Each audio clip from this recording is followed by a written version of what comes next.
आपने कमेंट किया था कि अगर हम जो पीसीएस का 10 ईयर आता है उस 10 ईयर को पूरा तैयार कर लें तो हमारे ये 30 क्वेश्चन एलटी ग्रेड के या 40 क्वेश्चन जीआईसी प्रवक्ता के बन जाएंगे।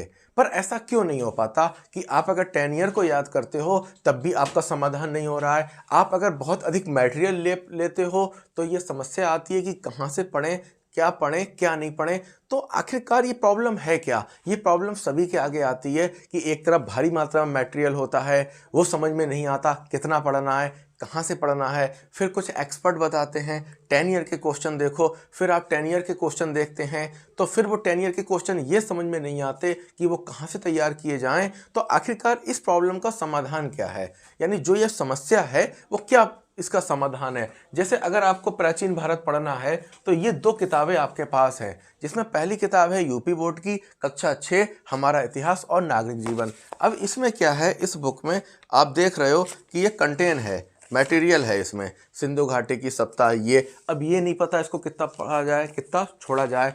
दूसरी आपकी एनसीईआरटी की बुक है जे, इस एनसीईआरटी के आगे ये समस्या है कि आप कितना पढ़ें, कितना याद करें, कितना छोड़ें, कितना क्या करें।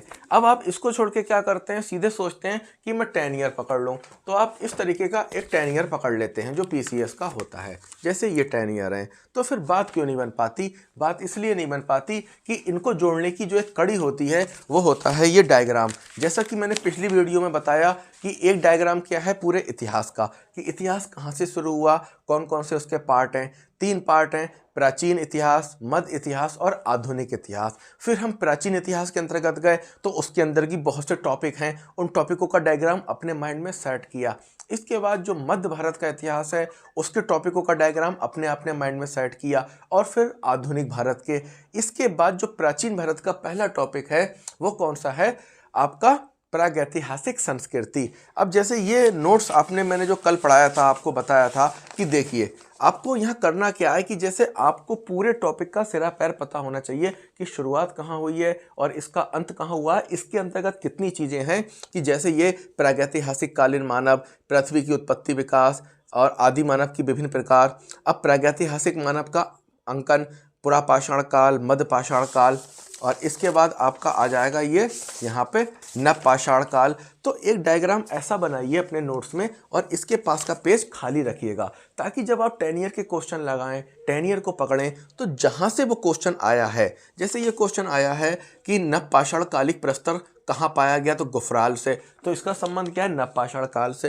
तो अब जो टॉपिक का डायग्राम बनाए तो वहाँ पे क्या करें कि जगह यहाँ पे खाली कर दें, ताकि जो आए हुए क्वेश्चन है उसके आगे आप ऐड कर सकें। और जब उन क्वेश्चनों को ऐड कर देंगे तो आपको बहुत अच्छे से पता लग जाएगा कि कौन सा क्वेश्चन किस पार्ट से आ रहा है। तो पहला तरीका क्या है कि आपको ये तैयार करना पड़ेगा पूरे का पूरा डायग्राम। और डायग्राम तैयार होने के बाद क्या करना है, आपको ये पता लग जाएगा कहाँ से पढ़ना है, कितना पढ़ना है। फिर आप इस कंटेंट पे आ सकते हैं। यकीन मानिए अगर आपने को डायग्राम क्लियर है और हल्का सा कंटेंट पता है, अब इसके बाद आप क्या करिए, जो 10 ईयर है इस 10 ईयर को ले आइएगा। और 10 ईयर कौन कौन से आपको 10 ईयर चाहिए होंगे ये भी मैं बता दूं। आपको ऐसा 10 ईयर चाहिए होगा कि जिसमें आपके पीसीएस, ज़्यादा हाई मत जाइए, कोई समस्या नहीं है आईएएस में या इससे यूपीएससी लेवल में। अब पीसीएस का आपके पास एक 10 ईयर होना चाहिए और एक इससे थोड़ा सा नीचे का, चाहे वो आपका लोअर पीसीएस का, लोअर पीसीएस का। इसके बाद आपके पास 10 ईयर होना चाहिए किसका, यूपी ट्रिपल एससी लेवल का एक होना चाहिए। और इसके बाद एक 10 ईयर आपका एलटी ग्रेड, जो भी एलटी ग्रेड के 10 ईयर आ रहे हैं। फिर जीआईसी प्रवक्ता के 10 ईयर आ रहे हैं, और हो सके तो कोई पीजीटी रेंज का 10 ईयर हिस्ट्री का, जिसमें क्या हो कि केवल टॉपिक वाइज हो। तो आपने क्या कर रखा है कि अपने डायग्राम को अच्छे से क्लियर कर रखा है, फिर डायग्राम के बारे में थोड़ा सा इसको जैसे ये लिखा हुआ है पढ़ रखा है। और पढ़ने के बाद क्या है, जो ये अभी तक के 10 ईयर के क्वेश्चन आए हैं, फिर आप क्या है इनको लगाना शुरू कर दीजिए, इनको तैयार करना शुरू कर दीजिए। फिर आपके माइंड में बैठने लगेंगे। डायरेक्ट ये क्वेश्चन याद नहीं होते हैं, पहले आपको डायग्राम याद होना चाहिए टॉपिक का, फिर उसके अंदर का हल्का सा कंटेंट याद होना चाहिए। क्या पता यहाँ से क्वेश्चन आए नहीं आए, लेकिन अब तक के जितने पेपर हुए हैं, अब तो इतनी अच्छी व्यवस्था हो गई है आप लोगों के लिए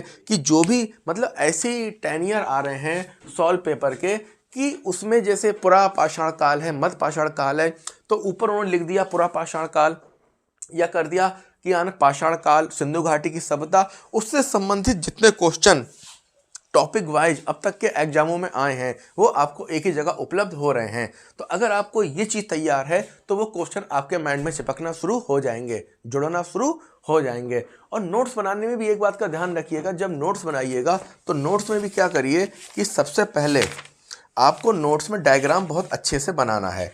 और जब आप डायग्राम बनाएं तो डायग्राम बनाने में इस चीज़ का ध्यान रखिए कि ये वाला पेज खाली रखिएगा, इस तरीके से जो मैंने बताया था खाली रखिएगा।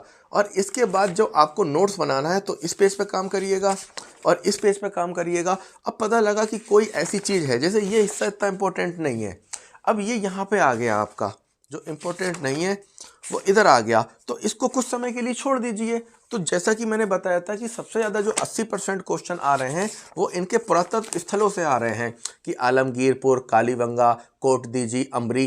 तो इसको अच्छे से डीप तरीके से तैयार कर लीजिए। भाई हमारा पहला काम है आपको बताना कहाँ से क्वेश्चन आ रहे हैं, कितने आ रहे हैं। तो जो पार्ट्स इंपॉर्टेंट है, जो महत्वपूर्ण है, उसको अच्छे से तैयार करिए। अब मान के चलिए ये वाला पार्ट इंपॉर्टेंट नहीं है तो इस टॉपिक को डाल के यहाँ पे आप उसका नाम लिखकर जगह छोड़ दीजिए आगे। अगर आपको समय मिलता है, समय बचता है तो इस तरीके से आप क्या कर सकते हैं, उसमें बाद में ऐड कर सकते हैं। देखिए किसी भी टॉपिक को कभी भी 100% कंप्लीट करने का ना सोचें। अगर 100% कंप्लीट करने का सोचोगे तो चक्कर में पड़ जाओगे। किसी भी टॉपिक को केवल 60% तैयार करिए और तैयार करने के बाद जो भी पीसीएस के क्वेश्चन हैं, एलटी ग्रेड के क्वेश्चन हैं, जीआईसी प्रवक्ता के क्वेश्चन हैं, उनको लगाइए। तब वो क्वेश्चन आपके माइंड में सेट होना शुरू हो जाएंगे और बहुत आसानी से वो क्वेश्चन आपको याद रहेंगे लंबे समय तक कि वो क्वेश्चन किस पार्ट से पूछा गया है, कि नव पाषाण काल से पूछा है या मध्य पाषाण काल से पूछा है या ताम्र पाषाण काल की संस्कृतियों से पूछा है या सिंधु घाटी की सप्ताह से पूछा है। अब सिंधु घाटी की सप्ताह में क्या क्या है कि सिंधु घाटी की खोज किसने की, वहाँ से पूछा है, सिंधु घाटी के विस्तार से पूछा है या सिंधु घाटी के जो प्रमुख पुरातत्व स्थल है वहाँ से पूछा है। तो हम ये एक हल्का सा टच लगवाएंगे कि आपको, ताकि हल्का सा बेस पता लग जाए। और इसके बाद क्या करना है, आपको जो 10 ईयर के क्वेश्चन हैं उनको लगाना है, वो आपके माइंड में सीधे सेट होने लगेंगे। तो आपको पता ही है ये टॉपिक, लेकिन इसको बिना टच किए आप आगे नहीं बढ़ सकते। तो यहाँ पे क्या है, पुरापाषाण काल, और जो कब से कब तक चला है जो हमारी पहली वाली वीडियो में मेंशन है, वहाँ पे आप देख सकते हैं। तो अब ये कह रहे हैं पुरापाषाण काल, इसका जो मानव था वो क्या था, शिकारी था। और खास बात क्या थी मानव की कि वो शिकार करता था और उसने आग की खोज कर ली थी, कंदराओं में निवास करता था। कंदरा का मतलब गुफा होती है। कभी आपने सोचा है कि गुफाओं की उत्पत्ति कैसे होती है, गुफा नेचुरल बनती हैं, कैसे बनती हैं? तो ये ज्योग्राफिकल प्रोसेस होता है। होता क्या है, मान के चलिए कि एक ये पहाड़ होता है। ये क्या होता है, पहाड़ होता है। इसमें यहाँ पे कठोर चट्टानें पाई जाती हैं। कैसी चट्टानें पाई जाती हैं, कठोर चट्टानें। और यहाँ पे चूने की चट्टान होती है। किसी तरीके से पानी जो है रिस के इसके अंदर पहुंच जाता है, और जब वो अंदर पहुंच जाता है तो क्या कर देता है, एक तरीके से कटिंग कर देता है, और ये चूना पानी के साथ मिलकर यहाँ से सब गायब हो जाता है और इसकी आकृति कुछ इस तरीके की बन जाती है। तो ये क्या होती है, केव्स, गुफाएं। ठीक है, तो वो कहाँ रहता था, कंदराओं में रहता था। और वो जब खंदराओं में रहता था तो क्या करता था, पेंटिंग करता था, चित्र बनाता था।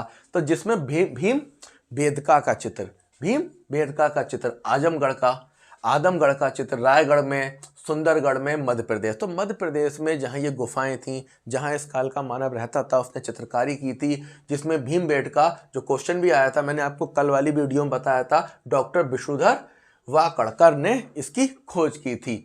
और 2003 में भीमबेटका को क्या करा, यूनेस्को ने विश्व विरासत की सूची में कंप्लीट अपना ऐड कर लिया। जब आप सुपर टेट की, एलटी ग्रेड की तैयारी करते हैं या किसी भी कंपटीशन की करते हैं तो वहाँ पे जो आपका करंट अफेयर आता है, तो करंट दो तरीके का होता है। एक कौन सा होता है, स्टैटिक करंट, यानी जो लगातार आता रहता है, या जिसको हम कह सकते हैं थोड़ा ऐतिहासिक करंट होता है, कि जैसे दिवस हो गए आपके, ठीक है, और ये आपके क्या हो गए, जो आपकी यूनेस्को की विश्व विरासत की सूचियां हो गई, दिवस हो गए, तो इस तरीके का करंट होता है। तो वहाँ भी एक क्वेश्चन आता है कि वो पूरी लिस्ट बताइए यूनेस्को की विश्व विरासत की। तो पुरापाषाण काल में इलाहाबाद की बेलन घाटी में मातृ देवी की प्रतिमा मिली। मातृ देवी की, देवी माँ के रूप में देवी की प्रतिमा मिली, जो कि हड्डी से बनी थी। कहीं कहीं ज्ञानी मानव के भी साक्ष्य मिले हैं। अरे भाई, पहले वो जानवरों को मारता था या कच्चा ही खाता था, फिर उसने आग की खोज कर ली, तो कहीं ना कहीं वो ज्ञानी तो थोड़ा बहुत रहा होगा। होगा। तो ऐसा लिखा है, ज्ञानी मानव के साक्ष्य मिलते हैं प्रतापगढ़ के क्षेत्र में महदहा और दमदमा, सराय नहर राय में भी यहाँ पे कुछ साक्ष्य मिले हैं। इसके बाद ये शिकारी तो था ही, साथ में थोड़ा सा खाद्य संग्राहक भी हो गया था। आप चाहे इसका स्क्रीनशॉट ले सकते हैं। खाद्य संग्राहक का मतलब ये होता है कि उसने भोजन को एकत्रित करना शुरू कर दिया था, स्टोर करना शुरू कर दिया था। और जो प्राचीन जाति है निग्रो, इसके जो साक्ष्य मिले हैं वो अंडमान निकोबार में मिले हैं। और यूपी के जो मिर्जा और यहाँ पे जो शैल चित्र मिले हैं वो सीता कोहर जिला मिर्जापुर में। ठीक है, आपको क्या ध्यान रखना है, ये मिर्जापुर में मिली है जगह। अब इसके बाद आप क्या कर रहे हैं, अगर 10 ईयर के क्वेश्चन लगा रहे हैं, अब वहाँ पे आप ढेर सारे क्वेश्चन कंबाइंड रूप से याद कर रहे हैं, तो आपके माइंड में ये चीज़ बनी हुई है, इतना मान के चलिए फोल्डर बना हुआ है। अब आपको अगर कोई ऐसा क्वेश्चन मिल रहा है जो आपके पुरा पाषाण काल से संबंधित है तो इसमें ऐड कर दीजिए।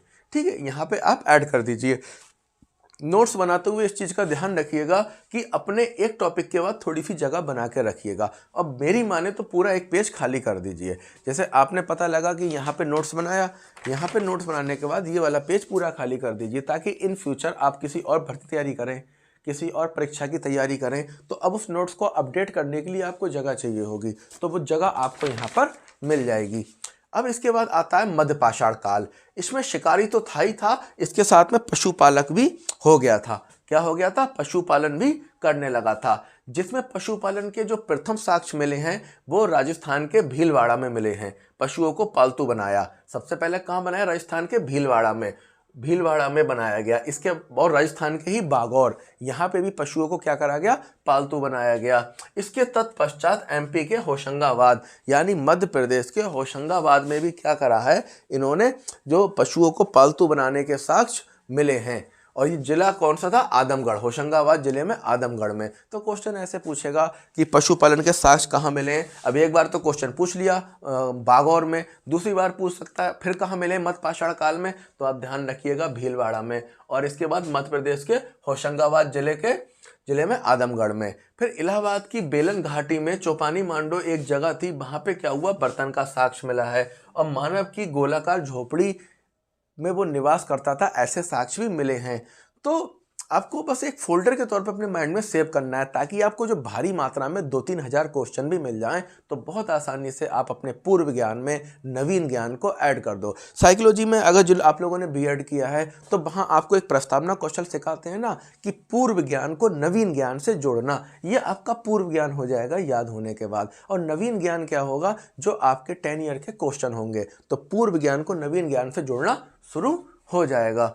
अब इसके बाद वो कह रहे हैं कि मध्य प्रदेश के पाटनी में नुकीले औजार मिले, गुजरात में लंगनाज से खोपड़ी की शल्य चिकित्सा के साक्ष्य मिले, यानी उन्हें थोड़ा बहुत खोपड़ी की सर्जरी करने का प्रयास किया था। नव पाषाण काल में वो क्या था, उत्पादक था और उपभोक्ता था। अब वो क्या कर रहा था, उत्पादन भी कर रहा था और उसको भोग भी रहा था। तो जैसे ने कृषि करी और कृषि का उत्पादन किया और उसको खाने में इस्तेमाल कर लिया। इनने पहिए का आविष्कार किया। वो आपने एक सेंटर फ्रेश का ऐड देखा होगा, आदिमानव जाता है और गधे दोनों साथ में जाते हैं कंधे पर लट्ठा लाद के।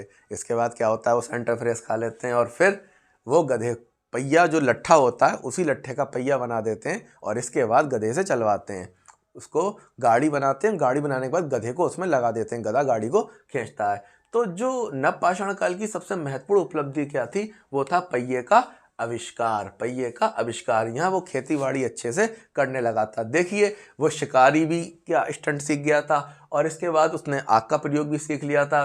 फिर वो पशुपालन भी करने लगा था, अब वो कृषि भी करने लगा। वो क्या करने लगा, कृषि भी करने लगा। अब इलाहाबाद की बेलन घाटी में कोल हिडना स्थान से क्या मिला है, विश्व में धान की खेती का पहला प्रमाण मिला है। और ये भी आपका बहुत यहाँ से क्वेश्चन आता है नव पाषाण काल में, कि वो ये कहता है गर्त निवास के अवशेष कहाँ मिले, गुफराल और बुर्जहोम। बुर्जहोम में क्या करते थे, मालिकों के साथ उनके कुत्तों को दफना दिए जाते थे। जो मालिक जब मर जाते थे तो उनके डॉग्स जो थे कुत्ते, उनको उनके साथ दफनाते थे। तो गुफ कराल में और क्या मिला है, प्रस्तर। प्रस्तर का मतलब जो पत्थर होते हैं उनकी परतें एक तरीके से। तो इस तरीके से आपको मोटे तौर पे पुरा पाषाण काल, मध्य पाषाण काल और नव पाषाण काल को अपने माइंड में सेट करना है। और जब आप पीसीएस के 10 ईयर लगाएं तो उसके अकॉर्डिंग अपने नोट्स में ही उसको आसानी से आप जोड़ के याद कर सकते हैं। इसके बाद आया ताम्र पाषाणिक संस्कृतियाँ। यहाँ पे क्या है, ये पाषाण काल। अब क्या हो गया, ताम्र पाषाण काल। इससे पहले सोना भी आया था, लेकिन सोना आदि मानव के किसी काम का था नहीं, लचीला बहुत था, बेकार था।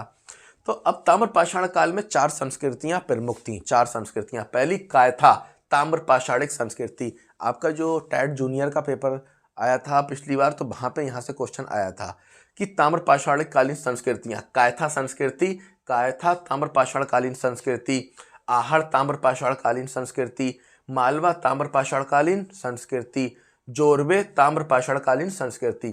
तो कायथा जो थी वो कहाँ थी, उज्जैन एमपी मध्य प्रदेश में, जिसमें आजाद नगर, बिलखेड़ा, मनोती, महिदापुर और दंगवाड़ा, रूनिजा ये प्रमुख स्थान थे।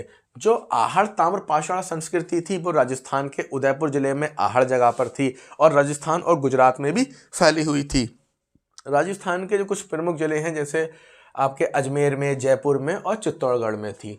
अब मालवा ताम्र पाषाण कालीन संस्कृति, ये महाराष्ट्र के चंदौली, इनाम गांव, बहाल, प्रकाश और दायमाबाद और सोनगांव में पाई गई। इसके बाद जो जोरवे ताम्र पाषाण कालीन संस्कृति थी वो भी मध्य प्रदेश में पाई गई थी। तो जब आप इसका नोट्स बनाएं थोड़ी जगह बना के रखिएगा, ताकि कल को इसे अपडेट करना पड़े या इसमें कुछ और ऐड करना पड़े तो आप कर सकें। इसके बाद आ गया कांस्ययुगीन नदी घाटी सप्ताहें।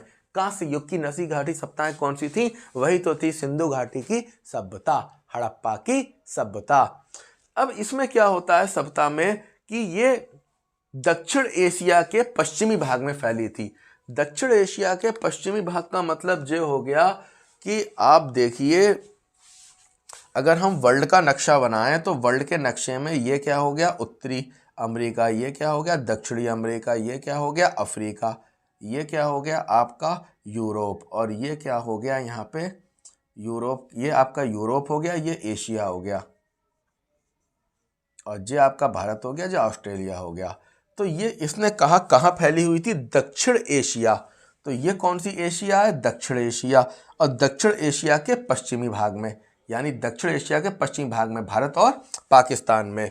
1920 में उत्खनन से प्राप्त अवशेषों से, मतलब खुदाई कर रहे थे, मैंने बताया रेलवे की पटरी बिछाने का काम चल रहा था, तो उनको कुछ ईंटों की ज़रूरत पड़ी। ईंटों के उन्होंने सोचा ये पास के टीले में कुछ ईंटें इससे निकाल ली जाएं। तो जब वहाँ टीले से ईंटें निकाली तो देखा वहाँ तो एक बहुत ही प्राचीन नगर के अवशेष थे। वो 2 प्राचीन नगर कौन से थे, हड़प्पा और मोहनजोदड़ो, 2 प्राचीन नगरों की खोज हुई। इसके बाद तत्कालीन डायरेक्टर जनरल जॉन मार्शल ने सन 1924 में सिंधु घाटी में एक नई सत्ता की खोज की। मतलब सिंधु घाटी नाम से एक नई सत्ता की खोज करी। किसने, तो क्वेश्चन आता है सिंधु घाटी सत्ता की खोज किसने की है, general John Marshall. John Marshall हो गए, कनिंघम हो गए, कैनिन हो गए, इनका बहुत बड़ा योगदान है किसमें, पुरातत्व में और उत्खनन के क्षेत्र में। लॉर्ड कर्जन का भी बहुत बड़ा योगदान है। किसके क्षेत्र में है, प्रमुख क्षेत्र क्या, उत्खनन के क्षेत्र में। ठीक है, इन्होंने इसको फिर से जीवित किया। वैसे भी हम लॉर्ड कर्जन को जो जानते हैं वो विध्वंसकारी कार्यों के लिए जानते हैं कि इन्होंने बहुत ही विध्वंसकारी कार्य किए, बंगाल विभाजन करा दिया, ये करा दिया। असल में अगर इनको आप बचपन देखा जाए, कैसा बचपन गुजरा, तो आप अगर जानेंगे तो बड़ा आश्चर्य होगा कि ये एक ऐसा बच्चा था कि जब इसका फिर वो लंबी कहानी हो जाएगी, थोड़ा और चला जाए, किसी और दिन बताई जाएगी आपको पूरी स्टोरी क्या है। कहने का मतलब ये है कि जो लॉर्ड कर्जन है उसको जो इतना विध्वंसकारी उसका दिमाग था, जो इतना ज़्यादा वो विनाश में लगा रहता था, इसके पीछे उसका जो बचपन था और जो युवा अवस्था थी वो दोषी थे। ना तो उसके पेरेंट्स ने उस पर ठीक से ध्यान दिया, और यहाँ तक कि जिन स्कूलों में वो पढ़ता था उस स्कूल के जो प्रोफेसर्स थे, टीचर्स थे, वो भी उसे पसंद नहीं करते थे, लेकिन उसकी योग्यता से, काबिलियत से सब प्रभावित थे। आप ये सोच के चलिए 3 से 4 इंग्लैंड के प्रधानमंत्रियों के साथ उसने काम किया है, और जब भारत में आफत आई तो संकट मोचक के रूप में उसे ही उतारा गया था कि अब तुम जाओ और जाकर देखो क्या स्थिति है। तो इस तरीके से लॉर्ड कैनिंग हो गए, कनिंघम हो गए, लॉर्ड कर्जन हो गए, जनरल जॉन मार्शल हो गए, इनका बहुत महत्वपूर्ण योगदान रहा है किसमें, उत्खनन और पुरातत्व सर्वेक्षण और जो हमारा पुराना इतिहास है उसको पता लगाने के बारे में। अगली बात ये कहता है कि भाई इसकी उत्तरी क्वेश्चन बहुत आता है कि सिंधु घाटी की सत्ता की उत्तरी सीमा क्या है, दक्षिणी सीमा क्या है। बहुत आसानी से समझ लीजिए, चाहे तो नक्शे पे समझ लीजिए, चाहे तो ऐसे ही समझ लीजिए। नक्शे पे भी समझना आसान है। नक्शे पे कैसे समझेंगे आप, जैसे यहाँ जगह खाली है, ये मान के चलिए ये भारत है, ठीक है, ये इस तरीके से, ये तो इसकी उत्तरी सीमा जो यहाँ तक फैली थी, दक्षिणी सीमा यहाँ तक, पूर्वी सीमा यहाँ तक और पश्चिमी सीमा यहाँ तक। तो ऐसे करके आप समझिए कि जो उत्तरी सीमा है, ये देखिए ऐसे करके, तो जो इसकी उत्तरी सीमा है वो मांडा तक फैली हुई थी, जो किस राज्य में था, जम्मू कश्मीर, जो किस राज्य में था, जम्मू कश्मीर में। और इसकी दक्षिणी सीमा दैमाबाद जो कहाँ थी, महाराष्ट्र में थी। पश्चिमी सीमा कहाँ थी, सुतकोगे डोर तक जो बलूचिस्तान पाकिस्तान के पास में है। और पूर्वी सीमा आलमगीरपुर उत्तर प्रदेश में थी। अब इसके बाद अगली चीज आती है कि इसकी विशेषताएं क्या थी। फिर वही बात कि ये ज़्यादा इंपॉर्टेंट नहीं है, तो जो चीज़ इंपॉर्टेंट नहीं है उसको हेडिंग डाल के छोड़ दीजिए। अगर बाद में समय है तो देखिए, वरना उसे छोड़ दीजिए, क्योंकि अगर एक तरफ से सब इंपॉर्टेंट लेके चलेंगे तो बात नहीं बन पाएगी, बहुत लंबा समय लगेगा। तो मैंने बताया था सुनियोजित नगर व्यवस्था थी, बहुत ज़्यादा व्यवस्थित नगर बनाए थे, भवन निर्माण कराया था उन्होंने। और हाँ, एक काम और करिए, एक किताब आ रही है यूपी, अगर इसको अच्छे से आपको चित्रों के माध्यम से, क्योंकि हमारा दिमाग जो है वो शब्दों को नहीं पकड़ता, वो चित्रों को पकड़ता है, हमारे माइंड में मैप बनते हैं। तो अगर कक्षा 6 की यूपी बोर्ड की मिल जाए ये वाली बुक, तो आप ये परचेस कर लीजिए कहीं से। ये जो बुक है ये आपकी ये है,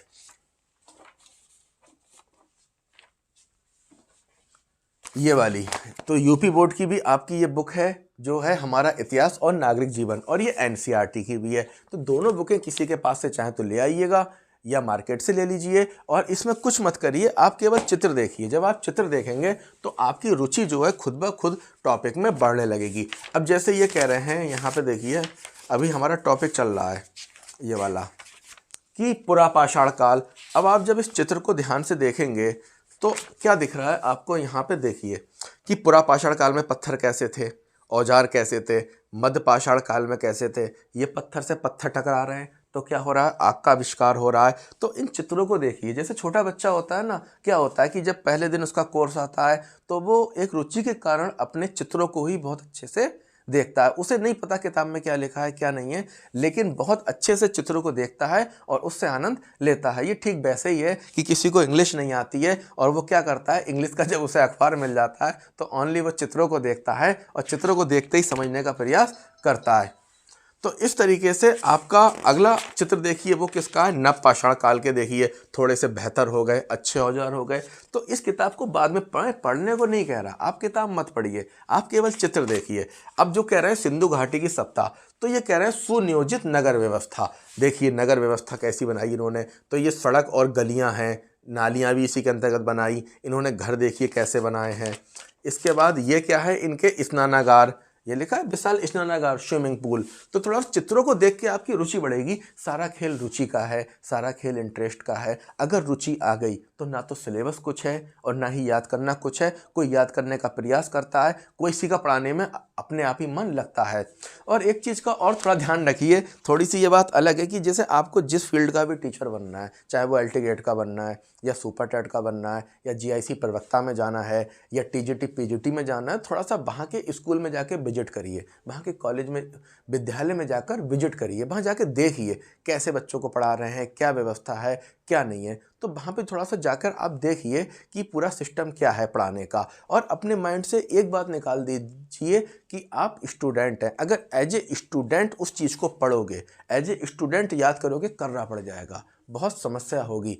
आप ये मानिए आप टीचर हैं, तो जब आप टीचर हैं तो आपको इन फ्यूचर ये चीज़ें बच्चों को पढ़ाना है। तो जब ये पढ़ाना है बच्चों को, बच्चा आपसे पूछ सकता है। तो आप अपने माइंड मैकअप ये करिए कि आपको खुद के लिए नहीं पढ़ना है, कल को फ्यूचर बच्चों को पढ़ाना है। तो अगर आप अपना टीचर वाला माइंड सेट रखेंगे तो चीज़ें ज़्यादा याद करना नहीं पड़ेंगी, वो अपने आप ही तैयार होने लगेंगी। जब टीचर्स क्या करते हैं कि जो भी टीचर्स जो टॉपिक पढ़ाते हैं, जो भी विषय पढ़ाते हैं, वो क्या करते हैं, कभी भी अपने विषय की प्रिपरेशन नहीं करते हैं, ज़्यादा नोट्स नहीं बनाते हैं। वो एक बार नोट्स बनाते हैं, देखा और उनको हमेशा के लिए याद हो जाता है, उन्हें बार बार रिवीजन करना नहीं पड़ता है। क्यों? क्योंकि उस समय वो इतना ज़्यादा उनका फोकस होता है, इतने सीरियस होते हैं कि और चीज़ें उनके दिमाग में नहीं चलती, ओनली केवल क्या चलता है, कंटेंट चलता है, क्योंकि 4-5 किताबों को मिला के नोट्स बनाए जाते हैं। तो आप भी अपने आप को टीचर मानिए और इस तरीके से आप माइंड मैकअप करेंगे तो आप रिवीजन से, आपकी रुचि ना लग रही है या आपका मन नहीं लग रहा है, आप उस चीज़ से बच जाएंगे। तब आप क्या करिए, इस किताब के चित्रों को देख के थोड़ा सा देखिए, मोहरें कैसी मिली हैं। मैंने कहा था नर्तकी की मूर्ति मिली, नर्तकी की मूर्ति है, सेल खड़ी की बनी ये है। अब देखिए मातृ देवी की मूर्ति, अभी मैं बता रहा था यहाँ पे कि यहाँ पे क्या मिली है, एक मातृ देवी की मूर्ति मिली है। कहाँ गया, ये लिखा है मातृ देवी। अब ये आपको हो सकता है दिमाग से उतर जाए, लेकिन अगर आपने ये चित्र देखा कि ये मातृ देवी की मूर्ति है तो आपको याद रहेगी। और ये तो आपकी यूपी बोर्ड की बुक है। अब थोड़े से कलर चित्र देखना है और अच्छे चित्र देखना है तो एनसीईआरटी उठा लीजिएगा। अब एनसीईआरटी के चित्र कैसे होते हैं, देखिए एनसीईआरटी, ये क्या लिखा है, ईंटें, मन के और अस्थियां, हड़प्पा की सभ्यता। देखिए इन्हें मन के कहते हैं, ये बाट हैं इनके। इसके बाद देखिए ये कहाँ से कहाँ तक फैली थी, और ये एक वृषभ का चित्र है, पक्की मिट्टी का बना हुआ है। इसके बाद देखिए इनके ये क्या हैं, ये विशाल स्नानागार हैं, स्विमिंग पूल जिसमें नहाते थे। ये यहाँ पे एक पत्थर मिला है और ये पूरी इनकी नगर व्यवस्था है, निचला शहर, ठीक है, ऊंचा शहर, ये इनका दुर्ग है। ये कह रहे हैं ना सुनियोजित नगर व्यवस्था, तो देखिए इनकी नगर व्यवस्था का पूरा डायग्राम है। तो आप थोड़ा सा इसको देख सकते हैं, पढ़ना तो बाद की बात है, पहले चित्र देखिए, आपको समझ आएगा। फिर इनके किस तरीके से विशाल प्रवेश द्वार थे। फिर एक घर का जो हम लोग घर का नक्शा बनवाते हैं, वो नक्शे वाली चीज़ ये आ गई, देख रहे हैं आप चित्र। इसके बाद फिर इनका नगर आ गया, फिर ये तावे का दर्पण हो गया, एक इनका पात्र है, ये किस तरीके से है, केवल चित्र आपको देखना है। फिर ये माला है, और ये क्या है, मूर्ति है। ये क्या है, बर्तन, मृद भांड, बर्तनों को कहते हैं मृद भांड, VRW पहला बर्तन। इसके बाद जो बर्तन मिले हैं ये कहाँ से कहाँ तक फैली है। अब ये देखो नाव के चित्र वाली मोहर, यानी ऐसी मोहर जिस पर नाव का चित्र बना हुआ है। रोपड़ से मिला एक मुद्रांकन। अब इसके बाद ये देखिए एक पुरोहित राजा कैसे होते थे, सभ्यता का अंत कैसे हो गया। लिखा है कनिंघम का भ्रम, मैंने बताया था Cunningham, Curzon, Canning, John Marshall, बड़ा महत्वपूर्ण योगदान है। कभी थोड़ा समय निकालिए, आप क्रोम पे जाइए, गूगल पे जाइए, थोड़ा इनको पढ़िए, देखिए रुचि कैसे होती है। यहाँ पे अगर आपने बीएड किया है तो आपको कॉन्सेप्ट पता होगा, जो कॉन्सेप्ट किसने दिया है, पियाजे ने दिया है, कि बच्चा जब भी कोई चीज़ पूछने आए, आपसे जानकारी करने आए, तो उसे एकदम मत बताओ, उसकी प्रॉब्लम को सॉल्व मत करो, उससे बोलो कि बेटा जाओ थोड़ा पढ़ के आओ, अगर फिर समझ में नहीं आए फिर हमारे पास आना। तब क्या होता है कि बच्चा एक प्रॉब्लम को सॉल्व करने के लिए, एक चीज़ को समझने के लिए बहुत सी चीज़ें सर्च कर लेता है, बहुत सी किताबें पढ़ लेता है, और अनायास ही उसकी रुचि जग जाती है और इसके बाद उसको मज़ा आने लगता है। जैसा कि PhD में होता है कि आपको एक टॉपिक दिया जाता है और कहा जाता है रिसर्च करो। रिसर्च तो आप एक टॉपिक पे कर रहे हो, पर ना चाहते हुए भी आप कई टॉपिकों को ऑब्जर्व कर लेते हो, कई टॉपिकों को देख लेते हो।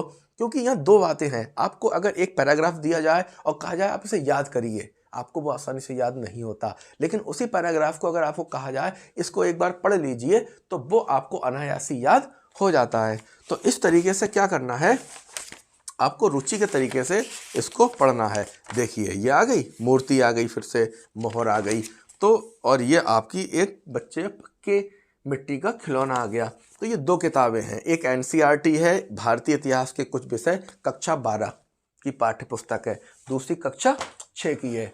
तो इस तरीके से आप इसको हल्के से, ज़्यादा डीप मत जाइए, हल्के से देखिए, और देखने के बाद मैं फिर कह रहा हूँ, अगर आपका सब्जेक्ट है इतिहास, आप PGT दे रहे हो इतिहास से, तो आप एक एक चीज़ को बहुत डीप ले जाइए। लेकिन आप LT ग्रेड दे रहे हो, आप सुपर टेट दे रहे हो, आप GIC प्रवक्ता में GS बोला पोर्शन दे रहे हो, तो वहाँ पे इतना डीप जाने की ज़रूरत नहीं है। हल्का सा डायग्राम को माइंड में सेट करिए, अच्छे से नोट्स में मेंशन करिए, और इसके बाद जो 10 ईयर के क्वेश्चन है सीधे ले जाके उसमें जोड़ दीजिए। सीधे ले जाकर उसमें जोड़ दीजिए। इसको आप ऐसे भी समझ सकते हैं कि जैसे ये मार्कर हैं, ये 3 मार्कर हैं, एक रेड है, ब्लैक है और ब्लू है। अब मैं आपको अलग अलग कीलें दे दूं जो अलग अलग कलरों की हैं, ठीक है। अब उसमें आप क्या करेंगे, एक कलर की कीलें इसमें लगाएंगे, अगले कलर की इसमें लगाएंगे, अगले कलर की इसमें लगाएंगे। तो कलर के हिसाब से आपने अलग अलग मार्कर में कीलें चिपका दी, तो कल को आपको जो कील चाहिए होगी जिस कलर की, वो उस कलर के मार्कर में जाकर देख सकते हैं। ऐसा ही हमारा माइंड काम करता है कि आपको मोटे मोटे टॉपिक याद होने चाहिए, उंगलियों पे होने चाहिए। देखिए, जो लोग सिलेक्शन ले रहे हैं, जो नहीं ले रहे हैं, उन दोनों में एक ही अंतर है। जो सिलेक्शन ले रहे हैं उनके टॉपिक और जो विषय की तस्वीर है वो उनके माइंड में क्लियर है। विषय की तस्वीर का मतलब उस पूरे सब्जेक्ट का डायग्राम, उस सब्जेक्ट को कितने पार्ट में भागा गया है, कितने पार्ट्स में बांटा गया है, और फिर उस पार्ट्स के अंदर के भी पार्ट्स क्या हैं, ये तस्वीर उनके दिमाग में सेव रहती है। फिर तो आप उन्हें 1000 क्वेश्चन भी दे दीजिए, वहाँ उन्हें प्रॉब्लम नहीं आती, वो उसको याद कर लेते हैं। जैसे एक बड़ा चीज़ क्या हो गई, साइंस। साइंस के अंतर्गत क्या क्या आता है, विज्ञान के अंतर्गत क्या आता है, आपका भौतिक विज्ञान हो गया, रसायन विज्ञान हो गया और जंतु विज्ञान हो गया, उसमें प्राणी विज्ञान और वनस्पति विज्ञान। ठीक वैसे ही आपको अलग अलग डिवाइडर करके, भाई जैसे कि आपका मेमोरी चिप होती है, चिप में क्या होता है, आप सोच के देखिए, आपके फ़ोन की चिप है, उसमें अलग अलग फोल्डर बने, म्यूजिक के बने, वीडियो के बने हैं, व्हाट्सएप का बना है, टेलीग्राम का बना है, सिंगल ऐप का बना है। तो वहाँ आपको चीज़ें ढूंढने में बहुत आसानी रहती है। और यही आपके सारे फोल्डर हटा दिए जाएं, चाहे वो ऑडियो हो, चाहे वीडियो हो या फोटो, वो सब एक साथ गड़बड़ कर दिए जाएं, मिला दिए जाएं, तो आपको ढूंढने में बहुत प्रॉब्लम होगी। कंपटीशन का भी कुछ हाल ऐसा ही है कि हम लोग क्या कर रहे हैं, कभी कोई टॉपिक कहीं से पढ़ना शुरू कर दिया, कहीं सिंधु घाटी पढ़ना शुरू कर दी, कभी मगध का काल पढ़ना शुरू कर दिया, कभी हमने राजपूत वंश पढ़ना शुरू कर दिया, कभी हमने बाबर को पढ़ना शुरू कर दिया, कभी हमने अकबर को पढ़ना शुरू कर दिया, कभी हमने आपकी 1857 क्रांति पढ़ना शुरू। ऐसे नहीं होता है। सबसे पहले पूरे विषय का डायग्राम क्लियर कर लीजिए, कौन सी चीज़ कहाँ है, फिर तो आप टेनियर भी लगाओगे ना, तो वो माइंड में जाके सीधे चिपक जाएगा, बहुत अच्छे से बैठ जाएगा। और आप लोग बीएड करके आए, साइकोलॉजी आपको इसलिए नहीं पढ़ाई गई है कि आपको बच्चों पे ही प्रयोग करना है, थोड़ी साइकोलॉजी आप अपने ऊपर ही प्रयोग करिए, जो आप बच्चे पे करने जा रहे हैं, तो आपको पता लगेगा कि चीज़ें तैयार करना, चीज़ें याद करना कितना आसान है। और सारा खेल किसका है, रुचि का। तो आप चित्रों के माध्यम से देख सकते हैं। अब आप क्रोम भी चलाते हैं, तो क्रोम में भी कुछ मत करिए, सीधे अप्लाई कर दीजिए कि पुरा पाषाण काल के प्रमुख क्वेश्चन आ जाएंगे, आप क्वेश्चन ही लगाइए। अब वो 3 ही प्रकार के क्वेश्चन होंगे, पुरा पाषाण काल, मध्य पाषाण, नव पाषाण काल। बहुत ज़्यादा भागा तो वो क्या पूछ लेगा, वो पूछ लेगा कि ये जगह है, ये इसके साक्ष्य कहाँ मिले, ठीक है। तो इस तरीके से आप इसको तैयार करिए कि जो 80% क्वेश्चन आ रहे हैं वो सिंधु सभ्यता, हड़प्पा के स्थलों से आ रहे हैं, जो महत्वपूर्ण स्थल हैं। कभी वो पूछ लेता है कि ये स्थल किस नदी के किनारे है, कभी ये पूछ लेता है ये स्थल किस राज्य में है, किस जिले में है, यहाँ पे महत्वपूर्ण चीज़ें क्या मिली थीं और वहाँ से क्या क्या प्राप्त हुआ था। तो आज जो सबसे महत्वपूर्ण पार्ट है इस टॉपिक का, उसको हम तैयार करेंगे कि क्या चीज़ कहाँ से मिली थी, कौन से प्रमुख इसके स्थल हैं। यह मैंने एक डायग्राम भी बनाया है, थोड़ा सा यहाँ से भी हम समझने का प्रयास करेंगे। तो पहले क्या है कि जो स्थल है वो है हड़प्पा। स्थल कौन सा है, हड़प्पा। इसकी खोज किसने की गई थी, इसकी खोज करता थे दयाराम साहनी। एक चीज़ मैं आपको और बता दूं कि आपको थोड़ा सा कन्फ्यूजन इस चीज़ का भी हो सकता है कि कहीं पे आप दयाराम साहनी को देखेंगे, कहीं पे एक नाम और ऐड मिलेगा, क्योंकि जब कोई खोज होती है, कोई रिसर्च होती है, तो उसमें कोई एक आदमी नहीं करता, उसको 2-3 लोग मिलाकर करते हैं। तो कभी कभी जो मेन होता है उसका नाम आ जाता है, और कभी कभी क्या होता है कि एक का नाम और ऐड कर देते हैं। या कभी कभी ये होता है कि एक बुक में आप देखेंगे कि 2 लोगों ने मिलकर रिसर्च करी, खोज की, उस पर काम किया, तो किसी किताब में एक का नाम लिख दिया, किसी किताब में एक का नाम लिख दिया, तो ज़्यादा कन्फ्यूजन होने की बात नहीं है। तो प्रमुख स्थल है हड़प्पा, और ये खोजकर्ता कौन है, दयाराम साहनी। 1921 में खोज की गई थी, और ये कहाँ पर है, पाक के पंजाब प्रांत के मोंग, पंजाब जो पाकिस्तान है, उस पाकिस्तान में भी एक पंजाब प्रांत है, ठीक है, और एक हमारे भारत में भी पंजाब है। तो जो पाकिस्तान का पंजाब प्रांत है, इसमें मोंटगोमरी जिला कौन सा है, मोंटगोमरी। और ये किस नदी किनारे, रावी नदी के।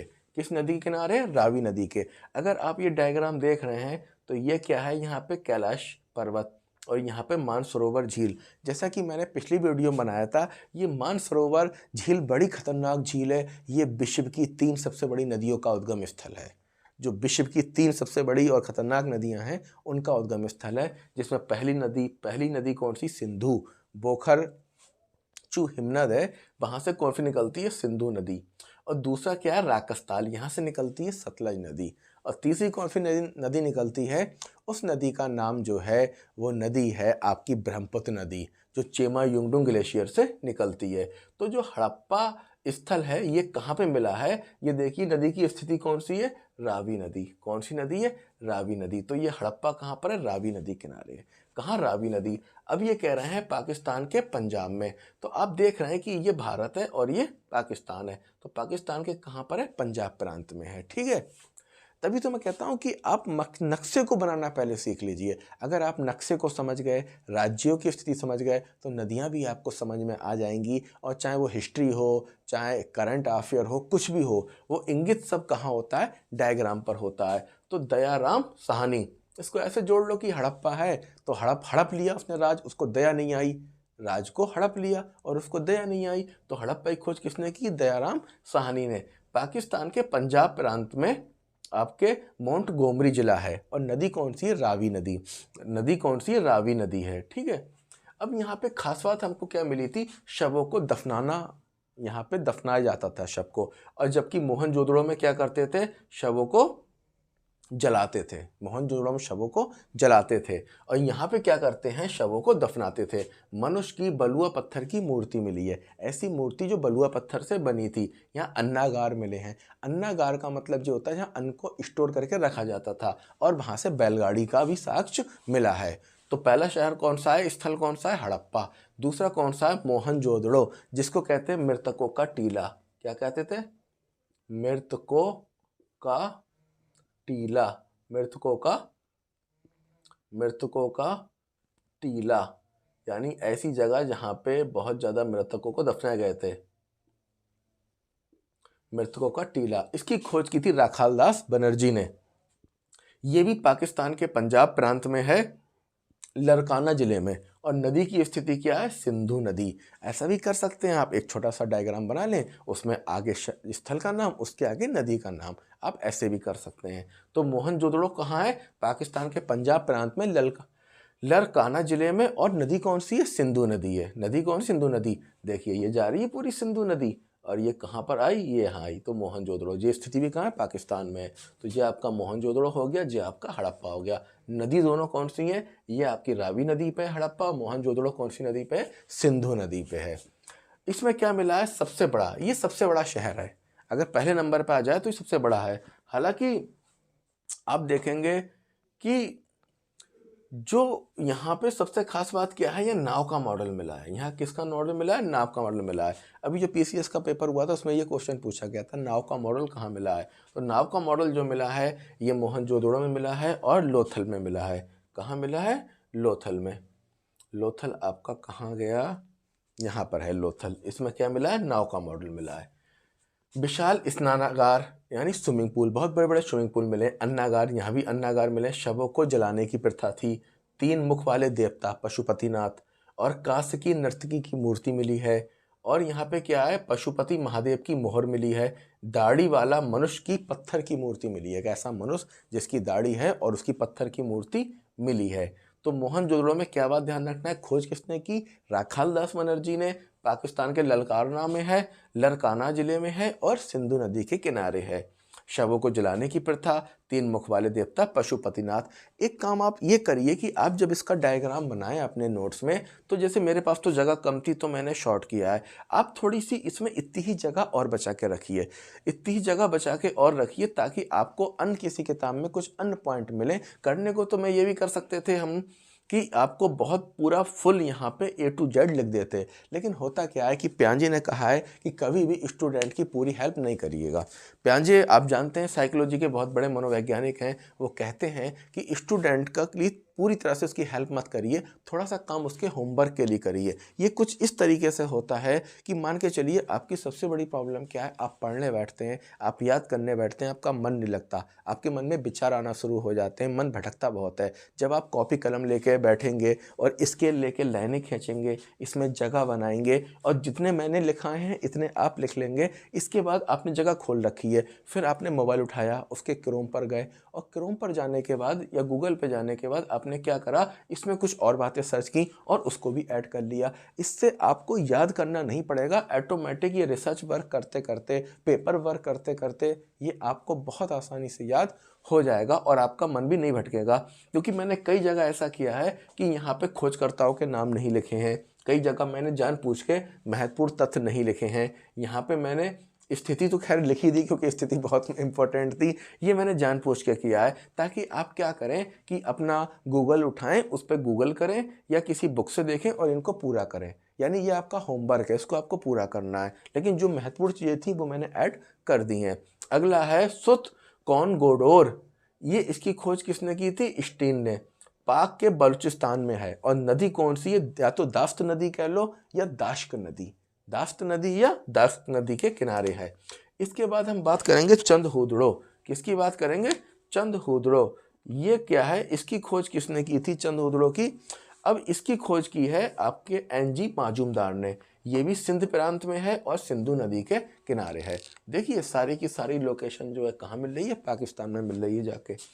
तो ये कहाँ पर है, सिंध प्रांत में है और सिंधु में है, सिंधु नदी के किनारे है। अगला है आमरी, आमरी की खोज भी किसने की है, एनजी माजूमदार ने, और सिंधु नदी के कहाँ है, ये किनारे है, ये कहाँ है, सिंधु नदी के किनारे है आमरी। आमरी कहाँ है, सिंधु नदी के किनारे है। और इसमें क्या मिला है, हिरन के साक्ष्य मिले हैं। और जो चंदहुदड़ो है वहाँ पे, हाँ मेन चीज़ तो रह ही गई कि सुत कॉन्गो डोर की खोज जो किसने की थी, स्टीन ने की थी, और ये दास्त नदी के पास में है या दास्त नदी के पास में है। हड़प्पा और बेली बोन के बीच जो व्यापार होता था उसका केंद्र बिंदु जो था वो यही शहर था, यही जगह थी जहाँ पे इनका केंद्र बिंदु था। चंदहुदड़ो बहुत इंपॉर्टेंट और बहुत ही प्रसिद्ध जगह है, एनजी माजूमदार ने इसकी खोज की है और ये भी कहाँ पर है, सिंध के पंजाब प्रांत में, सिंधु नदी के पास में। यहाँ मनके बनाने का कारखाना मिला है, मनके बनाने का कारखाना मिला है। और यहाँ पे क्या है, लिपस्टिक का भी साक्ष्य मिला है। और दूसरा साक्ष्य किसका मिला है, प्रसाधन मंजूषा। ये प्रसाधन मंजूषा आप लोग जानते हैं क्या होता है, प्रसाधन मंजूषा जो होता है वो होता है मेकअप बॉक्स।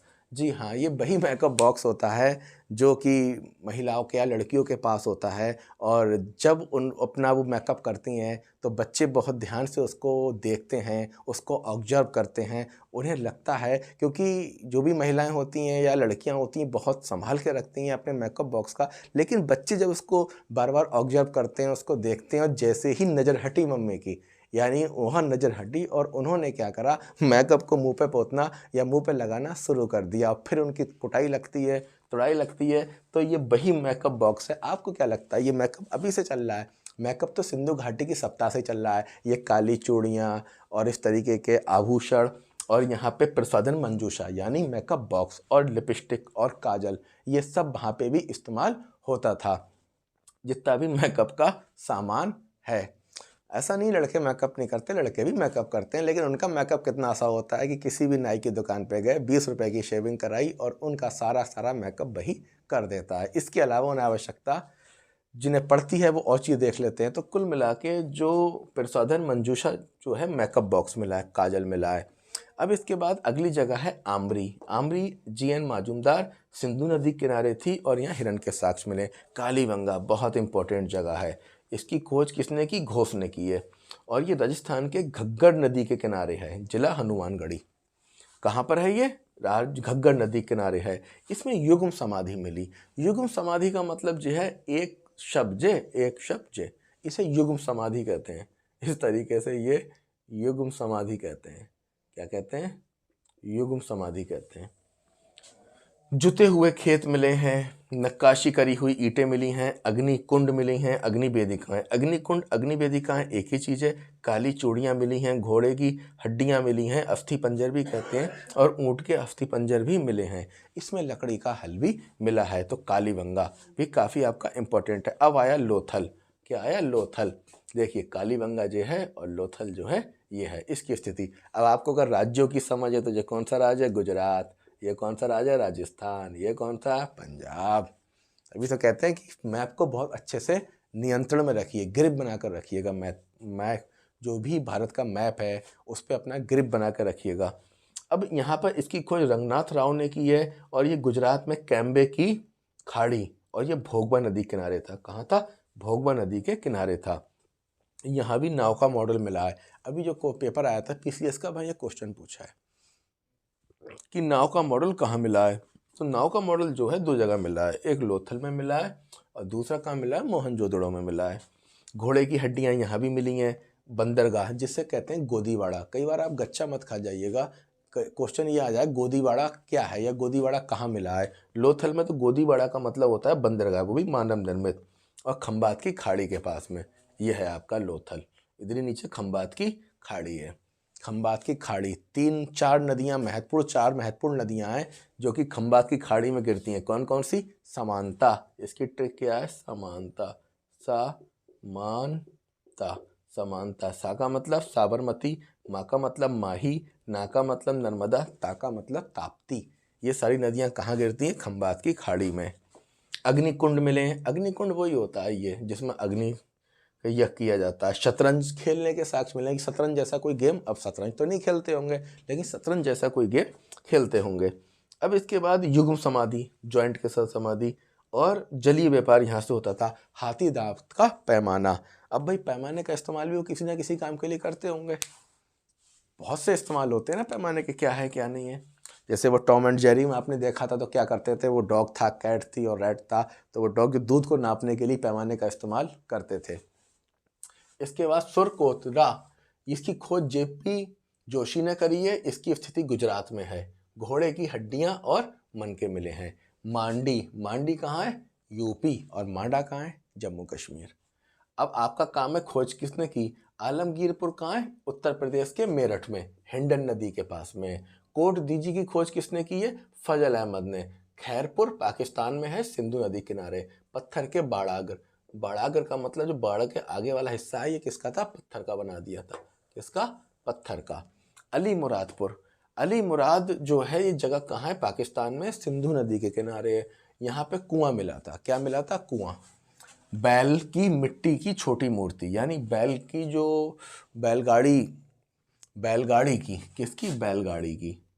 बैलगाड़ी की मिट्टी की छोटी मूर्ति। मृद भांड कहते हैं बर्तनों को, जो आपके घर में बर्तन इस्तेमाल में आते हैं उसे मृद भांड कहते हैं। और ये हुआ था। अब रोपड़ जगह कहाँ है? इसकी खोज यज्ञदत्त ने की थी, पंजाब में सतलज नदी के किनारे। देखिए ये पंजाब है और पंजाब में सतलज नदी के किनारे क्या है? रोपड़। क्या है? रोपड़। सतलज नदी के किनारे है रोपड़। और यहाँ पे क्या मिला था आपका? मानव के साथ कुत्ते को दफनाने का साक्ष्य। कितनी गलत बात है बताओ। चलो मानव मर गया ठीक है, तो ये क्या बेचारे के पालतू कुत्ते को उसी के साथ दफना दिया, बड़ा गलत काम था ये, कुत्ते को साथ दफना देना। जैसे सती प्रथा में क्या था कि पति की मृत्यु के बाद पत्नी को भी जलना पड़ता था। अब अगली जगह है रंगपुर। ये कहाँ है? इसकी खोज किसने की थी? ब्रजवासी ने। और ये है कहाँ? गुजरात में। नदी कौन सी है? मावर नदी। राखीगढ़ की खोज किसने की थी? सूरज भान ने। और जिला कौन सा है? हरियाणा का हिसार जिला। और नदी कौन सी है? घग्गर। नदी कौन सी? घग्गर। ये मोहनजोदड़ो के बाद दूसरा बड़ा, और अगर मोहनजोदड़ो नहीं है तो राखीगढ़। दैमाबाद कहाँ है? महाराष्ट्र में। और यहाँ ऐसी क्या चीज़ें मिली आपके लिए? होमवर्क है, ये जगह छोड़िए जानबूझ के आपके लिए, ताकि आप थोड़ा इस टॉपिक पर रिसर्च करें, थोड़ा होमवर्क करें और आपका मन लग जाए। होता क्या है देखिए, बड़ा अजीब फंडा है ये। इसको ऐसे समझिए कि एक स्टूडेंट है, उसने कहीं से नोट्स प्राप्त कर लिए, नोट्स उसे मिल गए, उसने उसे याद करना शुरू कर दिया, फिर उसे याद नहीं हो रहा, उसका मन भटक रहा है। दूसरा स्टूडेंट अपने हाथ से नोट्स बना रहा है, किसी की हेल्प लेके बना रहा है, उसमें अपने आप उससे क्रोम से या गूगल से या किसी अन्य साधन से ऐड कर रहा है, तो उसकी रुचि लगातार उसमें बढ़ती रहती है, मन लगता रहता है। तो आप थोड़ा होमवर्क करिएगा कि इसमें क्या क्या चीज़ें स्पेशल मिली हैं। दैमाबाद में क्या मिला है? मांडा जम्मू कश्मीर में, हुलासपुर यूपी में है, मेहरगढ़ जो है पाकिस्तान के बलूचिस्तान में है। ये इम्पोर्टेंट क्यों है मेहरगढ़? क्योंकि यहाँ पे नवपाषाणकालीन भी स्थल मिले हैं, और जो कृषि का पहला साक्ष्य मिला है वो यहीं पे मिला है। बनावली की खोज RS बिष्ट ने की। हरियाणा का हिसार जिला है। मनके मिले हैं, जो मिला है, और ये हड़प्पा से पूर्व भी यहाँ मौजूद था। अब ये क्या है, बनावली हड़प्पा से पूर्व मौजूद था धौलावीरा। ये गुजरात के कच्छ के रण में, ये है गुजरात का कच्छ, गुजरात के कच्छ के रण में, गुजरात के कच्छ के रण में ये है। और इसकी सबसे खास बात क्या है, जल निकासी की विशिष्ट प्रबंध, यानी जल को निकास करने का विशिष्ट है। और जल कुंड मिला है, तालाब मिले, 3 भागों में विभाजित था। 3 भागों का मतलब जो ऐसे विभाजित था जैसे ये है, एक ऊपरी सिटी, एक मध्य सिटी, एक निचली सिटी, ठीक है, इस तरीके से ये बटा हुआ था। और इसमें स्टेडियम मार्केट भी मिला। स्टेडियम का मतलब जहाँ वो सामूहिक रूप से खेलते थे, और मार्केट का मतलब जहाँ कुछ खरीदते थे। तो करना क्या है इस टॉपिक में, सबसे पहले जो मैंने पहली वीडियो बनाई थी उसका डायग्राम बहुत अच्छे से तैयार करना है। और डायग्राम तैयार करने के बाद इनको सीधे याद कर लेना है कि हड़प्पा, नंबर 1 पे आप क्या याद करिए, नंबर 1 पे आप याद करिए नदी। क्या याद करना है, नदी। भैया वो जो स्थल है वो किस नदी किनारे। नंबर 2 पे याद करना है महत्वपूर्ण तथ्य क्या मिला है। और नंबर 3 पे मर्जी हो तो खोजकर्ता कर लीजिए, लेकिन खोजकर्ता भी आते हैं, ये चीज़ आप तैयार करिएगा, ठीक है।